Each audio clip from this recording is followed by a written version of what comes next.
ហេតុអ្វីបានជាមនុស្សប្រុសភាគច្រើនតែងតែមានចំណាប់អារម្មណ៍ទៅលើមនុស្សស្រីដែលត្រឡប់មកពីទីក្រុងធំនិយាយឲ្យចំទៅគឺពួកគេគិតថាមនុស្សស្រីទាំងនោះធ្លាប់ឆ្លងកាត់រឿងរ៉ាវច្រើនមិនសូវប្រកាន់ខ្លួនហើយចំណាយលុយតែបន្តិចបន្តួចគឺអាចគ្រប់គ្រងបានប៉ុន្តែលុះដល់ពេលរៀបការនាំចូលផ្ទះទើបដឹងថាបេះដូងរបស់មនុស្សស្រីប្រភេទនេះទោះបីយកជីវិតទៅដូរក៏មិនអាចធ្វើឲ្យកក់ក្ដៅបានដែរលីវ៉ៃគឺជាគ្រោះថ្នាក់ព្រោះតែមនុស្សស្រីបែបនេះឯងដើម្បីបំពេញតួនាទីបន្តពូជពងវងត្រកូលគេបានចំណាយលុយត្រឹមតែ 20,000 យន់ក៏អាចរៀបការជាមួយឆៅឆាដែលជាស្រីស្អាតប្រចាំភូមិបានយ៉ាងងាយ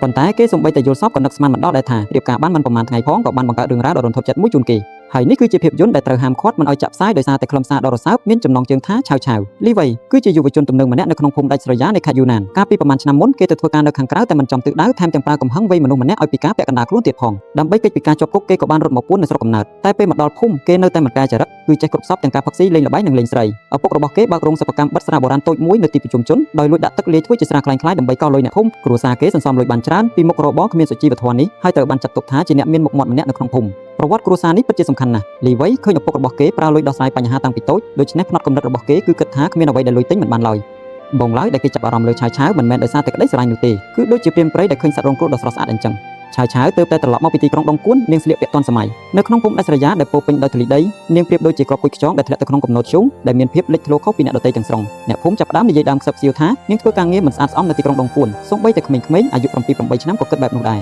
រឪពុកម្ដាយបង្កើតរបស់នាងមិនដែលចេញមុខនិយាយជួយកូនស្រីសំបីមកឃ្លាផ្ទុយទៅវិញបែរជាខ្មាស់គេនឹងឃុំនាងទុកនៅក្នុងផ្ទះមិនឲ្យត្រឡប់ទៅទីក្រុងដងគួនវិញឡើយសូមចាប់អារម្មណ៍លើកាយវិការពាក់កាសទូរស័ព្ទរបស់ឆៅឆាវមនុស្សជាច្រើនមិនបានចាប់អារម្មណ៍ទេតែនេះជាចំណុចសំខាន់បំផុតដើម្បីយល់ពីចិត្តគំនិតរបស់នាងកាសទូរស័ព្ទប្រើសម្រាប់ធ្វើអ្វីគឺសម្រាប់កាត់ផ្ដាច់សំឡេងពីខាងក្រៅនៅពេលដែលនាងបិទត្រចៀកពាក្យសម្ដីអាក្រក់ៗពីខាងក្រៅក៏មិនអាចចូលមកបានដែរនៅក្នុងភូមិមួយនេះនាងរស់នៅដាច់ដោយឡែកដូចជាមនុស្សចម្លែកម្នាក់ប៉ុន្តែលីវ៉ៃមិនខ្វល់ពីរឿងទាំងនេះឡើយឲ្យតែមានមនុស្សនិយាយថាឆៅឆាវមិនល្អកាន់តែច្រើនគេកាន់តែគិតថាមានឱកាសគ្រប់គ្រងនាងបានគឺនឹងមានមុខមាត់ខ្លាំងណាស់នេះជាចរិតចង់យកឈ្នះដ៏អាត្មានិយមពេលដឹងថាឆាវឆាវទៅធ្វើសក់នៅទីប្រជុំជនគេក៏បានទៅចាំស្ទាក់ផ្លូវនាងភ្លាមឆាវឆាវលេងចរិតខ្មិតបន្តិចប៉ុន្តែនាងមិនមែនជាមនុស្សគិតច្រើនឡើយឯលីវ៉ៃធ្វើចរិតរឹងមាំគេជិះតាមមិនហាមាត់និយាយអ្វីសោះតែក្នុងចិត្តសប្បាយរីករាយជាខ្លាំងរហូតដល់ឆាវឆាវនាងឡើងអង្គុយខាងក្រោយធ្វើដូចធម្មតាចាប់ពីពេលនោះមកពួកគេទាំងពីរក៏ចាប់ផ្ដើមស្គាល់គ្នាជិតដិតលីវ៉ៃនាំនាងទៅដើរលេងទិញខោអាវនិងញ៉ាំបាយនៅក្នុងភ្នែករបស់អ្នកដទៃពួកគេប្រៀបដូចជាគូស្នេហ៍ដែលកំពុងផ្អែមល្ហែមនឹងគ្នានៅតាមផ្លូវគេបានដកលុយពី3រយន្តហុចទៅឲ្យឆៅឆាវព្រោះគេគិតថាឲ្យលុយទៅអ្នកដទៃគេច្បាស់ជាសប្បាយចិត្តគេមិនយល់ពីចិត្តឆៅឆាវឡើយឆៅឆាវទោះបីជាក្រីក្រនិងមានកេរ្តិ៍ឈ្មោះមិនល្អនៅក្នុងភូមិមែនប៉ុន្តែនាងធ្លាប់រស់នៅក្នុងទីក្រុងធំនាងដឹងពីការរាប់អានគ្នាបែបសិលធម៌និងធម្មតាសកម្មភាពហុចលុយរបស់លីវ៉ៃនៅក្នុងភ្នែករបស់នាងមិនមែនជាភាពទូលាយឡើយតែវាជាការប្រមាថដ៏ធ្ងន់ធ្ងរប្រហែលឆៅឆាវនាងខ្វះការគោរពនិងផ្ដល់តម្លៃតាំងពីដឹងក្តីទើបធ្វើឲ្យទង្វើសាមញ្ញធម្មតាប្រែក្លាយថាគេមើលងាយខ្លួនប៉ុន្តែក្រោយមកពួកគេទាំងពីរក៏បានឈានដល់ការរួមរស់ជាមួយគ្នា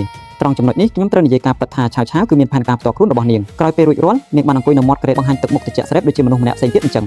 លីវ៉ៃមិនទាន់បាត់សំណោះផងក៏ត្រូវឆៅឆាវនាងនិយាយថានៅក្នុងក្រុងបរិសុទ្ធដែលតាមស្រឡាញ់ខ្ញុំតែងតែទិញរបស់របរជាច្រើនឲ្យខ្ញុំបើមនុស្សប្រុសស្រឡាញ់មនុស្សស្រីម្នាក់ពិតប្រាកដគេមិនខ្លាចនឹងចំណាយលុយលើនាងឡើយពាក្យសម្ដីទាំងនេះហាក់ដូចចេះតែកក់ត្រជាក់ដាក់ពិបាកទទួលយកបន្តិចប៉ុន្តែបើគិតពីស្ថានភាពរស់នៅរបស់ឆៅឆាវនាងធំដឹងក្តីក្នុងតំបន់ក្រីក្រមួយនេះរួចក៏ទៅរស់នៅទីក្រុងដងគួននៅក្នុងពិភពជុំវិញខ្លួននាងមនុស្សប្រុសបង្ហាញក្តីស្រឡាញ់គឺតាមរយៈការចំណាយលុយនៅក្នុងច្បាប់រស់រានមានជីវិតរបស់នាងការដែលឯងព្រមចំណាយលុយលើខ្ញុំឬអត់គឺជាលក្ខខណ្ឌតែមួយគត់ដើម្បីបញ្ជាក់ថាឯងមានចិត្តស្មោះឬអត់នេះមិនមែនជាការលោភលន់ឡើយតែវាជាវិធីការពារខ្លួនតែមួយគត់ដែលនាងបានរៀនសូត្រនៅពេលដែលលីវ៉ៃនិយាយពីរឿងរៀបការឆៅឆាវមិនបានតបតឬបដិសេធឡើយលីវ៉ៃក៏គិតថានាងយល់ព្រមតាមប៉ុន្តែក្រុមមិត្តភក្តិបានដាស់តឿនលីវ៉ៃឲ្យបើកភ្នែកមើលការពិតព្រោះមនុស្សស្រីប្រភេទនេះមិនអាចមានចិត្តស្មោះរស់នៅជាមួយគេអស់មួយជីវិតឡើយតែលីវ៉ៃមិនស្ដាប់ឡើយគេគិតថាខ្លួនឯងនឹងក្លាយជាបរិសុទ្ធទាន់សម័យបំផុតនៅក្នុងភូមិនៅថ្ងៃចូលចែកចៅគ្រួសារខាងប្រុសបានយកចំនួនមកដល់ផ្ទះឪពុកម្ដាយខាងស្រីសើចសប្បាយចិត្តយ៉ាងខ្លាំងព្រោះនៅក្នុងតំបន់ក្រីក្រមួយនេះការដែលបានភ្ជាប់និស្ស័យជាមួយគ្រួសារអ្នកមានដូចជាលីវ៉ៃគឺជារឿងដ៏មានសំណាងបំផុតកូនស្រីដែលមានកេរ្តិ៍ឈ្មោះមិនល្អម្នាក់អាចលក់ចេញបានគឺរាប់ថាជាបុណ្យទៅហើយថែមទាំងបានប្តីអ្នកមានទៀតតាំងពីដើមដល់ចប់គ្មានអ្នកណាសួរនាំឆៅឆាវសូម្បីមកឃ្លាថាមានចិត្តព្រមឬអត់គ្រប់យ៉ាងហាក់ដូចជាគ្មានពាក់ព័ន្ធនឹងនាងទាល់តែសោះនាងបាននិយាយពីលក្ខខណ្ឌរបស់ខ្លួនឯងថាគ្រាន់តែហុចលុយចំនួន 20,000 យន់ទៅឲ្យម្ដាយនាងគឺគ្រប់គ្រាន់ហើយតែមិនបាច់ចុះសម្បត្តិអាពាហ៍ពិពាហ៍ឡើយពាក្យថាមិនចុះសម្បត្តិអាពាហ៍ពិពាហ៍នេះបង្កប់ទៅដោយល្បិចនិងផ្លូវថយក្រោយរបស់នាងមិនបានគិតចង់មកផ្ញើជីវិតនៅក្នុងចំណងអាពាហ៍ពិពាហ៍នេះឡើយតាមពិតទៅគឺជាលុយដូរយកការស្នាក់នៅបណ្ដោះអាសន្ននៅក្នុងភូមិមួយនេះចំណែកឯលីវ៉ៃវិញនៅក្នុងភ្នែករបស់នាងគ្រាន់តែជាខែការពារនាងពីពាក្យសម្ដីមើលងាយរបស់អ្នកភូមិតែប៉ុណ្ណោះយប់ថ្ងៃរៀបការគឺជាចំណុចផ្ទុះដំបូងនៃសាច់រឿងលីវ៉ៃស្ទុះទៅបំរុងនឹងប៉ះពាល់នាងតែត្រូវនាងច្រានចេញភ្លាមៗលីវ៉ៃទ្រាំពេញមួយយប់នោះបែបណាភាពយន្តមិនបានបង្ហាញឡើយប៉ុន្តែអ្នកអាចស្រមៃបានមនុស្សប្រុសដែលគិតថាលុយអាចដោះស្រាយគ្រប់យ៉ាងបានចំណាយលើកនេះបើជាមិនអាចដោះស្រាយបានតាមបំណងនេះមិនមែនជារឿងមុខមាត់ឡើយតែវាជាការវាយកំទេចផ្នត់គំនិតតម្លៃជីវិតរបស់គេទាំងស្រុងនៅលើក្រែមួយនេះដោយសារតែបាតដៃរបស់ឆៅឆាវក្រោយពេលរៀបការធាតុពិតរបស់អ្នកទាំងពីរក៏បានលាតត្រដាងឆៅឆាវតាមពិតទៅក៏ធ្លាប់មានចិត្តចង់រស់នៅបង្កើតគ្រួសារល្អដែរនាងប្រាប់គេថាចាប់ពីពេលនេះទៅឯងឈប់លេងល្បែងទៀតរួចមករកស៊ីជាមួយឪពុកឯងឲ្យត្រឹមត្រូវពេលសន្សំលុយបានចាំពួកយើងទៅទិញផ្ទះនៅទីក្រុងព្រោះខ្ញុំមិនអាចរស់នៅក្នុងភូមិដាច់ស្រយាលនេះអស់មួយជីវិតឡើយសម្ដីនេះបញ្ជាក់ថានាងមិនមែនមកធ្វើជាមេផ្ទះឡើយប៉ុន្តែលីវ៉ៃគឺជាប្រភេទមនុស្សដែលមិនអាចកែប្រែបានគេលេងល្បែងកាន់តែធំថែមទាំងងាកមកគ្រប់គ្រងលើការស្លៀកពាក់របស់ឆៅឆាវទៅវិញដោយសារតែខ្លាចនាងមានភាពលេចធ្លោពេក មនុស្សប្រុសដែលមិនអាចគ្រប់គ្រងចំណង់ល្បែងរបស់ខ្លួនឯងបានត្រឹមតែប្រើអំណាចគ្រប់គ្រងលើមនុស្សស្រីដើម្បីទាមទារមកវិញនូវសេចក្តីថ្លៃថ្នូរតើជីវិតបែបនេះអ្នកនៅអាចរំពឹងអ្វីបានទៀតអ្វីដែលជាភ្លើងដុតចម្បាំងចុងក្រោយបង្អស់ដែលមកសម្លាប់ចិត្តសម្លេងរបស់នាងគឺការដែលនាងបានឃើញម្ដាយបង្កើតរបស់ខ្លួនឯងកំពុងតែរួមរស់ក្នុងសកម្មភាពដ៏ថោកទាបជាមួយឪពុករបស់លីវៃនាងបានយល់ច្បាស់ភ្លាមៗថាតាមពិតទៅអាពាហ៍ពិពាហ៍របស់នាងតាំងពីដើមដល់ចប់គឺជារឿងចំនួនតែប៉ុណ្ណោះគ្រួសារខាងប្រុសរៀបការជាមួយនាងមិនត្រឹមតែចង់បានកូនបន្តពូជឡើយគឺថែមទាំងជួយបំពេញចំណង់របស់មនុស្សចាស់ម្នាក់ទៀតផងនាងយល់ថានៅក្នុងតំបន់មួយនេះនាងមិនមែនជាមនុស្សឡើយតែជារបស់របរសម្រាប់ដោះដូរពាណិជ្ជកម្មនាងចង់រំដោះខ្លួនឯងចេញស្របពេលនោះម្ចាស់ហាងធ្វើសក់ម្នាក់ឈ្មោះដាឈួនក៏បានខ្លាចជាច្រកចេញតែមួយគត់សម្រាប់ដកដង្ហើមរបស់នាងដាឈួនក៏មកពីទីក្រុងដងគួនដែរគេជាមនុស្សយល់ដឹងច្រើននិយាយសម្ដីដឹងខុសត្រូវនិងដឹងថាឆាវឆាវរស់នៅក្នុងភូមិមួយនេះមានភាពឈឺចាប់ខ្លាំងប៉ុណ្ណាឆាវឆាវទៅធ្វើសក់នៅទីនោះអាចនិយាយពីរឿងរ៉ាវនៅទីក្រុងដងគួននិងអាចដកដង្ហើមបានបន្តិចពួកគេបានជួបមនុស្សត្រូវចំពេលដែលវេលាខុសដាឈួនប្រាប់នាងថាថៅកែរបស់គេចង់ឲ្យគេទៅជួយមើលការខុសត្រូវហាងថ្មីនៅទីក្រុងប៉ាងជៅមិនយូរប៉ុន្មានគេនឹងត្រឡប់ទៅវិញហើយក្រសែភ្នែករបស់នាងបានលេចចេញនៅពន្លឺភ្លាមៗដែលនេះជាលើកទី1ហើយដែលនាងមានសង្ឃឹមក្នុងរឿងរ៉ាវទាំងអស់នាងមានទំនាក់ទំនងជាមួយដាឈួនមិនមែនដើម្បីសងសឹកលីវៃឡើយគឺនាងបានផ្ញើក្តីសង្ឃឹមចុងក្រោយទៅលើបរិសម្នាក់នេះ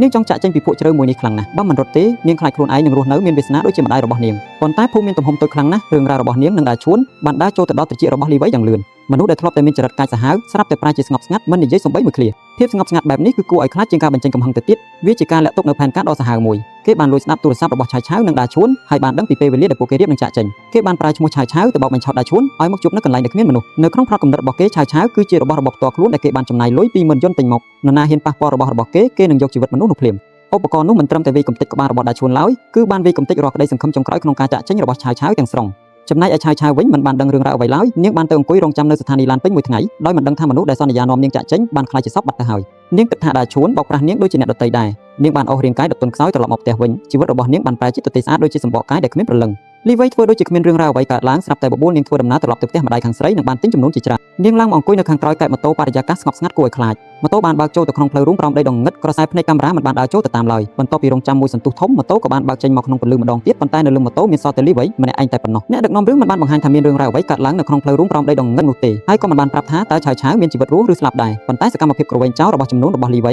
បានប្រាប់ពីចម្លើយគ្រប់យ៉ាងដល់ពួកយើងរួចរាល់ហើយសម្លេងរថភ្លើងដែលបើកកាត់ពីចម្ងាយគឺជារូបភាពដ៏ចំអកបំផុតនៅក្នុងភាពយន្តអ្វីដែលឆាវឆាវប្រាថ្នាចង់បានបំផុតអស់មួយជីវិតគឺការបានឡើងជិះរថភ្លើងចាក់ចេញពីតំបន់មួយនេះប្រសិនបើនាងអាចរស់នៅទីក្រុងដងគុនបន្តតើនាងនឹងមានវាសនាបែបណាសេចក្តីសោកសៅរបស់នាងមិនមែនបណ្ដាលមកពីមនុស្សម្នាក់ឡើយតែវាបណ្ដាលមកពីការរួមដៃគ្នានៃបរិស្ថានជុំវិញខ្លួនក្រសែភ្នែកមើលងាយនឹងការវាយតម្លៃសម្បកក្រៅរបស់មនុស្សក្នុងសង្គមទៅវិញទេអ្នកភូមិគិតថានាងមិនល្អម្ដាយបង្កើតគិតថានាងជាបន្ទុកលីវៃគិតថានាងជារបស់ដែលទិញដោយលុយសូម្បីតែដាឈួនដែលចូលមកចិត្តក៏ព្រោះតែគិតថាមនុស្សស្រីប្រភេទនេះងាយស្រួលនឹងគ្រប់គ្រងនាងបានព្យាយាមស្វែងរកផ្លូវរស់ពេញមួយសាច់រឿងប៉ុន្តែគ្រប់គ្នាបែរជាដើរមកជន់ពលិចនាងថែមនាងតស៊ូពេញមួយសាច់រឿងតែចុងក្រោយសូម្បីតែរាងកាយក៏មិនដឹងជានៅឯណានៅក្នុងភាពយន្តនេះគ្មាននរណាជាមនុស្សអាក្រក់ទាំងស្រុងហើយក៏គ្មាននរណាជាមនុស្សស្អាតស្អំទាំងស្រុងដែរគ្រប់គ្នាបានធ្វើការជ្រើសរើសទៅតាមកម្រិតយល់ដឹងរបស់ខ្លួនឯងសូមអរគុណចំពោះការទស្សនាសូមជូនពរឲ្យប្រិយមិត្តទាំងអស់គ្នាជួបតែសេចក្តីសុខសង្ឃឹមថានឹងបាន follow ដើម្បីបានជួបគ្នានៅវីដេអូក្រោយទៀតសូមអរគុណ